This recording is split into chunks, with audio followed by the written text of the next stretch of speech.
નમસ્કાર.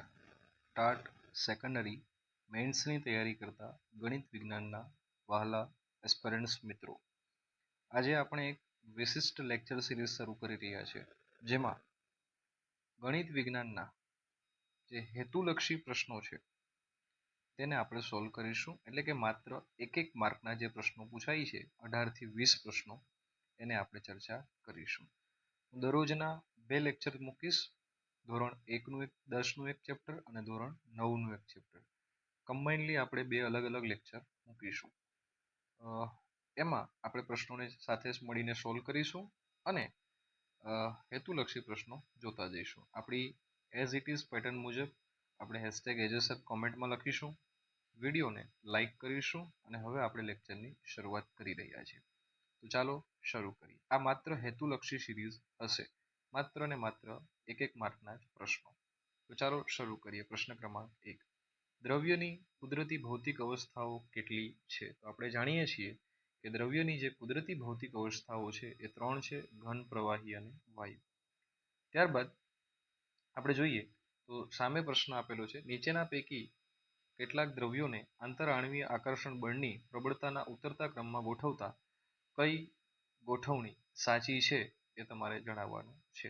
તો પ્રબળતા પૂછેલી છે તો આવશે મીઠું, રસ એટલે કે જ્યુસ અને છેલ્લે હવા.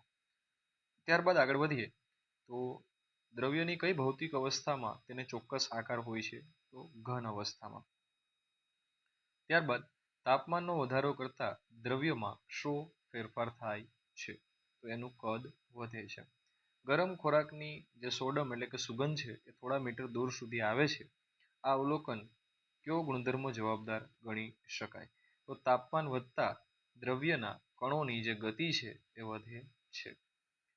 નીચેના પૈકી કયું વિધાન વાયુ દ્રવ્ય માટે ખોટું છે? તો આંતરઆણ્વીય બળ મહત્તમ હોય છે, આકાર નિશ્ચિત નથી, કદ નિશ્ચિત નથી. તો એમાં આવશે એ.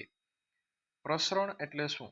તો એનો જવાબ આવશે દ્રવ્યના કણોની એકબીજામાં આંતર મિશ્ર થવાની ઘટના. ત્યારબાદ 5મો પ્રશ્ન છે, પ્રવાહીને એક પાત્રમાંથી બીજા પાત્રમાં રેડતા તમને શું જોવા મળે છે? તો તેનો આકાર બદલાય છે પરંતુ કદ બદલાતું નથી. ત્યારબાદનો પ્રશ્ન જોઈએ મિત્રો, તો નીચેના પૈકી કયો પદાર્થ ઉદ્ધોપતન પામતો નથી? તો સોડિયમ ક્લોરાઇડ. ત્યારબાદ તાપમાન વધારતા દ્રવ્યોના કણોમાં શો ફેરફાર થાય? તો એની ગતિ ઉર્જા છે એ વધે છે. ત્યારબાદ નીચેના પૈકી કયા રૂપાંતરણમાં ઉષ્મા છે એ મુક્ત થાય છે? તો આપણે જોઈએ સંઘનન, બાષ્પીભવન, ઠારણ કે ગલન. તો એની અંદર આવશે સંઘનન અને ઠારણ, એટલે જવાબ આવશે સી. ત્યારબાદ સામાન્ય ઘનતાના કેટલામાં ભાગની ઘનતા વાળા વાયુને ઠંડો પાડતા અતિ નીચા તાપમાને બોયઝ-આઇન્સ્ટાઇન કન્ડેન્સેટ એટલે કે BEC અવસ્થા બને છે? તો એનો જવાબ આવશે 1,00,000. ત્યારબાદ છે 25 ડિગ્રી, 38 ડિગ્રી અને 66 ડિગ્રી તાપમાનને અનુક્રમે કેલ્વિનમાં રૂપાંતર કરો તો શું જવાબ આવે? તો મિત્રો ગણતરી આપણે કરતા નથી, સીધો જવાબ આપીએ છીએ. ચાલો, અને આ 3ને જ ખાસ યાદ રાખવાની જરૂર છે કારણ કે ટેક્સ્ચ્યુઅલ છે એટલા માટે. PNG નું તમને પૂર્ણ નામ પૂછેલું છે તો એ આવશે petrol natural gas, pipe natural gas, તો પ્રેશરાઇઝ્ડ નેચરલ ગેસ. ત્યારબાદ 9મો પ્રશ્ન છે, નીચેનામાંથી સૂકા બરફનું અણુસૂત્ર શું છે? તો આપણને ખ્યાલ છે કાર્બન ડાયોક્સાઇડનું જ આવશે, પણ બ્રેકેટમાં S એટલે સોલિડ. 308 કેલ્વિન, 329 કેલ્વિન અને એના સિવાય આપેલા છે 391 ડિગ્રી કેલ્વિન. આ તાપમાનને તમારે સેલ્સિયસમાં ફેરવવાના છે. તો એનો જવાબ આવશે આ, અને આ પણ ટેક્સ્ટબુકના હોવાથી યાદ રાખીશું. ચલો, ત્યારબાદ 17મો પ્રશ્ન મિત્રો આપણે જોઈએ. ગલનની જે પ્રક્રિયા છે એ દરમિયાન ગલન બિંદુ સુધી પહોંચ્યા બાદ જ્યાં સુધી સંપૂર્ણ બરફ પીગળી ન જાય ત્યાં સુધી તાપમાનમાં શો ફેરફાર થાય છે? તો તાપમાન અચળ જ જળવાઈ રહે છે. પાણીનું બાષ્પીભવન કયા સંજોગોમાં વધે છે? તો તાપમાન વધારતા સપાટીનું ક્ષેત્રફળ વધારતા બાષ્પીભવન જોવા મળે છે કે વધે છે. બરફની ગલનગુપ્ત ઉષ્મા મિત્રો ખાસ યાદ રાખજો, ટેક્સ્ટબુકમાં આનું મૂલ્ય આપેલું નવી ટેક્સ્ટબુકમાં નથી, પણ ઘણી વખત આ પૂછી લે છે. ચાલો આગળ વધીએ મિત્રો. 33.4 ગુણ્યા 10⁴ જૂલ પર કેજી. 23મો પ્રશ્ન આપણને પૂછ્યો છે કે ફ્લોરોસેન્ટ ટ્યુબ અને નિયોન બલ્બ પ્રકાશિત રહે છે, શા માટે? કયું કારણ જવાબદાર છે? તો આપણને ખ્યાલ છે વીજભારિત કણની હાજરી. પાણી માટે ગલનગુપ્ત ઉષ્માનું ગુપ્ત ઉષ્માનું મૂલ્ય તમારે જણાવવાનું છે. આ પણ ટેક્સ્ટ બુકમાં આપેલ નથી, તો એમાં આવશે 2.25 ગુણ્યા 10⁶ જૂલ પ્રતિ કિલોગ્રામ. ચાલો ત્યારબાદ 20મો પ્રશ્ન આપણે જોઈએ. વાયુના પ્રવાહીકરણ માટે યોગ્ય પરિસ્થિતિ જણાવો. તો નીચું તાપમાન અને ઊંચું દબાણ. 24મો પ્રશ્ન છે, નીચેના પૈકી કયો દ્રવ્ય ચોક્કસ કદ ધરાવે છે પરંતુ આકાર ધરાવતું નથી? તો આપણને ખ્યાલ છે કેરોસીન પ્રવાહી હોવાને કારણે. 25મો પ્રશ્ન છે, નીચેના પૈકી કયું વિધાન સાચું નથી? તો ઘન પદાર્થના ઘટક કણો સતત હલનચલન કરે એ સાચી વાત છે. પ્રવાહી પદાર્થના ઘટક કણો યોગ્ય ક્રમમાં ગોઠવાયેલા હોતા નથી. ચાલો, ઉનાળામાં માટલાનું પાણી ઠંડુ રહે છે, જ્યારે આ ક્રિયા સાથે સંકળાયેલી ઘટના કઈ છે એ તમારે જણાવવાનું છે. તો બાષ્પીભવન. મિત્રો, અહીંયા આપણે આ પૂર્ણ કરીએ છીએ. ત્યારબાદના પ્રશ્નોના જવાબ જે છે એ ઓલરેડી આપેલા જ છે, એટલે આપણે ખાલી એના ઉપર એક નજર કરી લઈશું. મિત્રો, કોમેન્ટ સેક્શનની અંદર ખાસ જણાવજો કે આપણે આ લેક્ચર સિરીઝ આજથી શરૂ કરીએ. જ્યારે તમારી પાસે પહોંચે, તમે જ્યારે પણ આને પહેલી વખત જુઓ ત્યારે ખાસ કોમેન્ટ સેક્શનમાં જણાવજો કે શું આપણે આ લેક્ચર સિરીઝ ધોરણ 10 અને ધોરણ 9 માટે તમામ ચેપ્ટર માટે કન્ટિન્યુ કરવી છે કે કેમ. બરાબર, એ ખાસ જણાવજો. બરાબર, શક્ય હશે તો આની પીડીએફ પણ હું આપના સુધી પહોંચાડવાનો પ્રયત્ન કરીશ. એની પહેલાં મારે આમાં ઘણા બધા વ્યૂઝની ઈચ્છા છે, આશા છે, તો મને જરા જણાવજો કોમેન્ટ સેક્શનમાં કે શું કરવું છે આપણે. બરાબર, ચાલો અહીંયા તમને કંઈક 8 જેટલા પ્રશ્નો દેખાઈ રહ્યા છે. હું એના પર ધ્યાન એટલા માટે વાંચતો નથી. રીઝન છે કે એના જવાબ ઓલરેડી આપેલા જ છે. આપણે નીચે જે ખાલી જગ્યાઓ આપેલી છે એને સોલ્વ કરવાનો પ્રયત્ન કરીએ. બરાબર મિત્રો, માફ કરજો. ચાલો ફટાફટ આગળ વધીએ. આ પ્રશ્નો તમે એક વખત જોઈ લો, વિડીયો પોઝ કરજો અથવા તો સ્ક્રીનશોટ લઈ લેજો અને તમે આને શાંતિથી વાંચી લેજો એક વખત. ચાલો મિત્રો, અહીંયા આપણે 13મો અને અહીંયા 24 સુધી સ્ક્રીનશોટ લઈશું. બરાબર, ચાલો બાકીના જે પ્રશ્નો છે 25 થી એના માટે હું સ્ક્રોલ ડાઉન કરું છું અને તમે એનો સ્ક્રીનશોટ લઈ શકો છો. ચાલો, ઓકે ફ્રેન્ડ્સ, ચાલો હવે આગળ વધીએ. નેક્સ્ટ જે અહીંયા 29 થી લઈ અને 31 સુધીનો સ્ક્રીનશોટ લઈ શકો છો. એમાં જે પ્રશ્નો આપેલા છે તે આપણે હવે ખાલી જગ્યાઓ જોવાની છે. વિધાનો ખરા છે કે ખોટા, આપણે એ તરફ આગળ વધવાનું છે. ચાલો શરૂ કરીએ. ખાલી જગ્યાઓ. પ્રવાહી અવસ્થા ધરાવતા જે દ્રવ્ય છે એને કોઈ પણ ખાલી જગ્યા હોઈ શકે, તો એને આકાર. બરાબર, ચાલો ઓરડાના તાપમાને 13મી આપણી ખાલી જગ્યા છે. સામસામે બંને આપણે જોડે જોતા જઈશું. તો 13મી આપણી ખાલી જગ્યા છે. ઓરડાના તાપમાને ઘન પદાર્થમાં રહેલા ઘટક કણો વચ્ચેનું આકર્ષણ બળ એ જ પદાર્થ જ્યારે વાયુ સ્વરૂપમાં રૂપાંતર પામે ત્યારે ઘટક કણો વચ્ચેનું આકર્ષણ બળ કરતા વધુ હોય છે.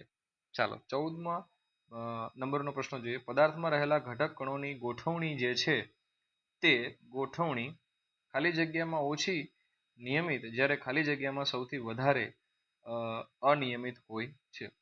તો બંનેમાં એક જ જવાબ આવશે, વાયુ વાયુ. ચાલો બીજા નંબરનો પ્રશ્ન.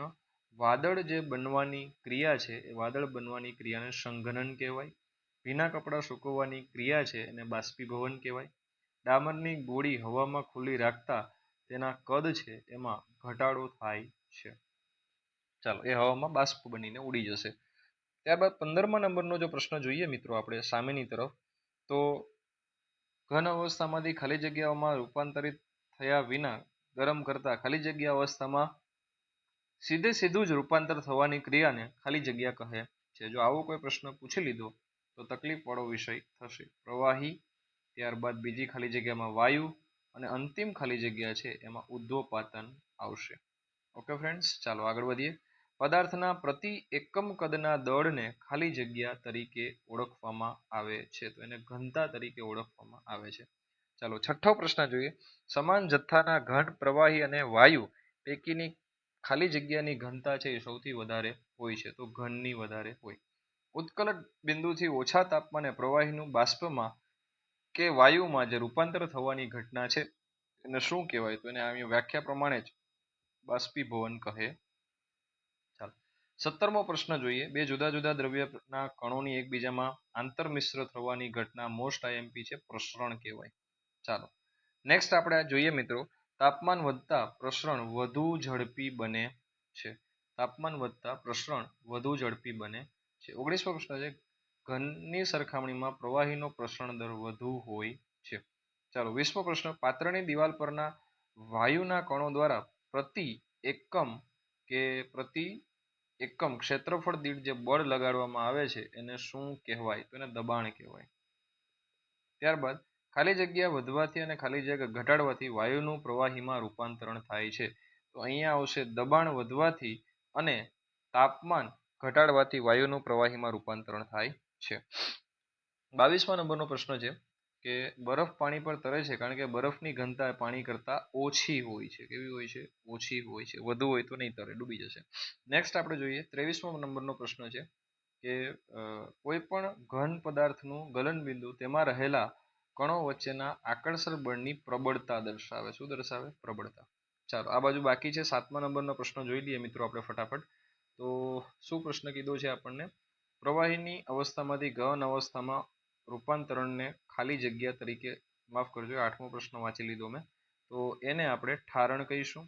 7મો પ્રશ્ન, પાણીના કણો કરતાં 373 કેલ્વિન તાપમાને રહેલા બાષ્પના કણોની ઉર્જા વધારે હોય છે.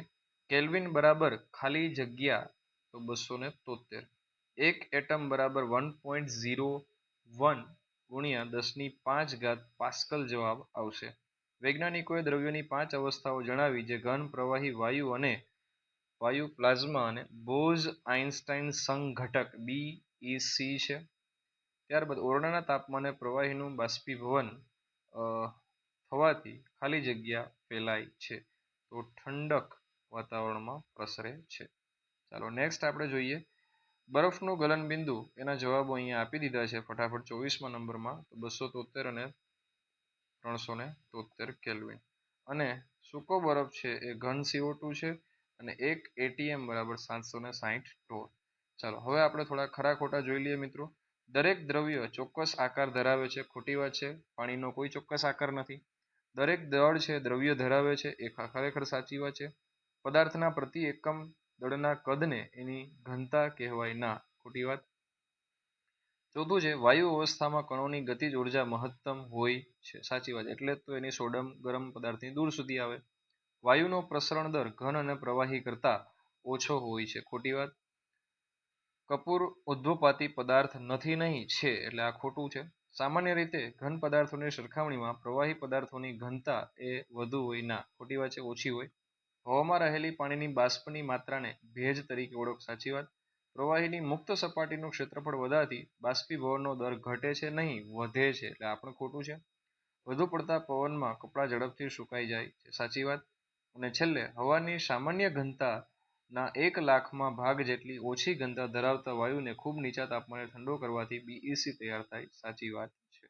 ચાલો એક વખત આપણે જોડકા જોડો જોઈ લઈએ. હું ક્લિક કરી દઉં નીચે તરફ, જેથી તમે એક વખત ટ્રાય કરો તો તમને આઈડિયા આવે. ચાલો મિત્રો જુઓ જોઈએ.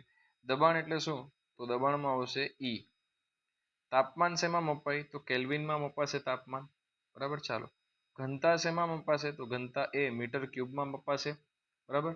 ચાલો દળ શેમાં મપાશે? દળ, તો દળ આપણે માપીશું કિલોગ્રામની અંદર. અને છેલ્લે કદ શેમાં માપીશું?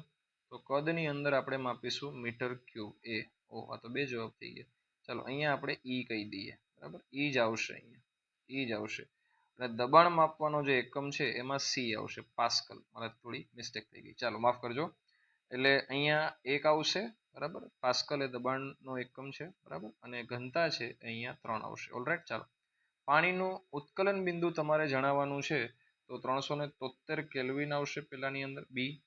ત્યારબાદ બરફનું ગલન બિંદુ આપણને પૂછેલું છે, તો એ 273 કેલ્વિન આવશે. પછી પાણીની બાષ્પીભવન ગુપ્ત ઉષ્મા આપણને પૂછી છે, તો એ આપણને ખ્યાલ છે 2.259 કિલો જૂલ, એટલે કે અહીંયા ઈ આવશે. અને વધેલું છે એ અહીંયા ડી આવશે. ચાલો થઈ ગયું. All right. હવે આપણે નેક્સ્ટ સોલ્વ કરીએ. તો ડિગ્રી સેલ્સિયસ ને આપણે શેમાં દર્શાવી શકીએ? તો ડિગ્રી સેલ્સિયસ જે આપ્યું છે એને આપણે શેમાં રૂપાંતરિત કરી શકીએ? તો કિલોગ્રામ પ્રતિ મીટર ક્યુબની અંદર. ચાલો ત્યારબાદ સેન્ટીમીટર જે આપેલું છે એમાં સી આવશે, બરાબર, એટલે કે મીટર.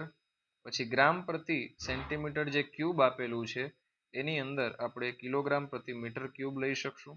બાર જે છે એની અંદર પાસ્કલ આવશે, અને મિલીગ્રામ જે છે મિલીગ્રામ એની અંદર મિલીગ્રામની અંદર આવશે કિલોગ્રામ. ઓકે ફ્રેન્ડ્સ, ચાલો હવે આપણે આગળ વધીએ. તો નીચે તરફ આપણને અમુક વૈજ્ઞાનિક કારણો આપેલા છે.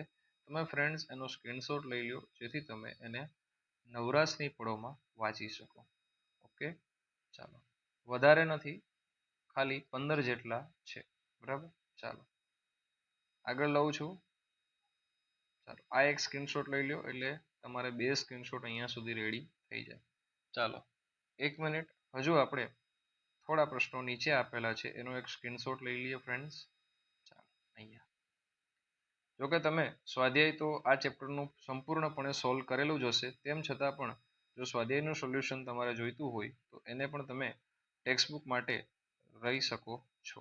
જો હજુ સુધી તમે સ્વાધ્યાયનું સોલ્યુશન નથી કર્યું ફ્રેન્ડ્સ, એક સ્ક્રીનશોટ અહીંયા સુધી લઈ લો, બરાબર, અહીંયા સુધી. ઓકે, હવે બીજો સ્ક્રીનશોટ અહીંયા લઈ લો એટલે આ પૂર્ણ થાય. ચાલો અહીંયા સુધી લઈ લો એવું હોય તો. જો હજુ સુધી તમે સ્વાધ્યાયનું સોલ્યુશન નથી કર્યું તો બાકી બધું જ તમારે સાઈડમાં મૂકી દેવું જોઈએ. સૌ પ્રથમ તમારે સ્વાધ્યાયનું સોલ્યુશન કરવું જોઈએ. અહીંયા સુધી સ્વાધ્યાયનું સોલ્યુશન થશે તો જ તમારે અન્ય પ્રશ્નોના સોલ્યુશન તરફ આગળ વધવું જોઈએ. તો મિત્રો આપણો લેક્ચર સેશન અહીંયા આપણે પૂર્ણ કરીએ છીએ. તમારે કમેન્ટ સેક્શનમાં જણાવવાનું છે કે શું આપણે